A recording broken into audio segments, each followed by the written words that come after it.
So last time we looked at the coefficients for the snow depth and looked at what it means in terms of the what these coefficients mean in terms of the actual behavior on the ground. Um, and this time we're going to actually look on the ground. So we're going to take these coefficients and put them on a map that we can browse and see what's the relationship that we get between the coefficients and the geographic location. So we're going to load some libraries and information for that. First, we're going to load station information, and that's basically from a Parquet file. We get this station information. The important thing here for us is the latitude and longitude that lets us put the information on the map. And we're going to also load the reconstruction data frame. So the data frame that tells us for each station and year what are the coefficients of the eigenvectors for that snow depth sequence. So then we want to now summarize a single number for each station, right? So let's say we're interested here in coefficient 1, which, as we said, just represents whether it snowed a lot or not. And but we want something that doesn't depend on time, but just depends on location. So we're just going to take the average. Okay, so this is a simple thing to do using the data frame and then translating it here to a pandas data frame that has for each station, it has the number of counts, so the number of years essentially that this station had snow depth sequences, measurements, and then the average of coefficient 1. So how much was coefficient 1 on average?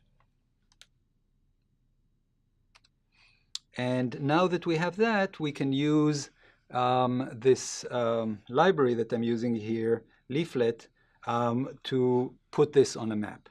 Okay, so we're going to create a map. Each circle is going to be one of our stations. So the location of the station is the center of the circle. The area of the circle would be the number of measurements we have from that station, so the number of years.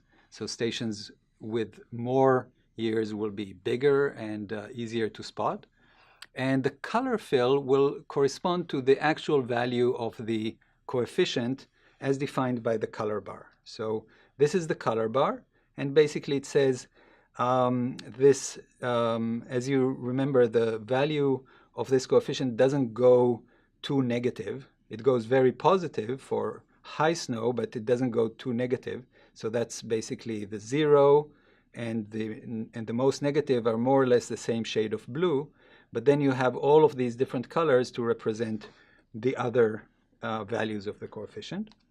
And here is our map. So the nice thing about this map is that it is actually interactive. So I can zoom into the map and I can see different parts of the map by dragging.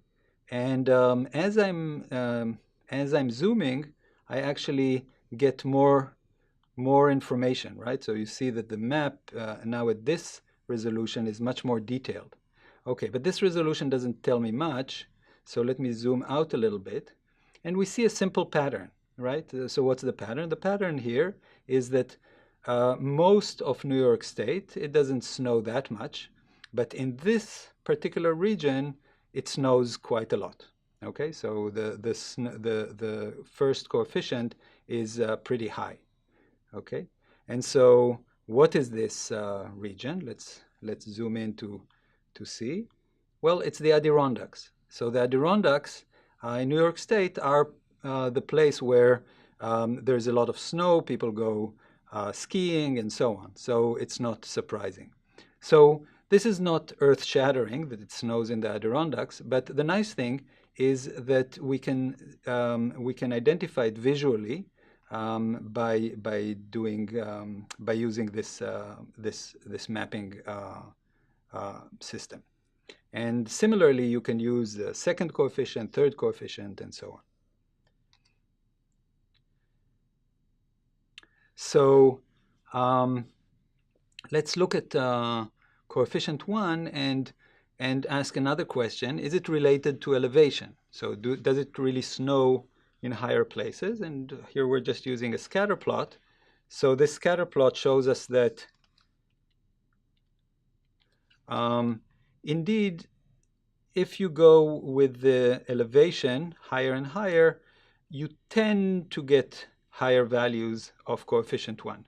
But the relation is pretty weak, right? So you have places with pretty high elevation, 600 meters, that have little snow. And you have places with elevation 200 that have more snow on average. So it is not a very strong dependence. And it's not really surprising because we're not really talking about a huge difference in elevation, right? 800 meters is not a very high elevation. So, so that's what we get from that. So this is just a typical kind of situation when you do data analysis. Most of the time, you don't see very strong and clear relationships, and you really have to tease apart the relationships. And part of that is getting familiar with using these different plotting mechanisms and mapping mechanisms so that you can visualize the data in many different ways and hopefully identify something that is statistically significant. Okay, so to summarize, we saw how to use IPY leaflet to present data on top of maps.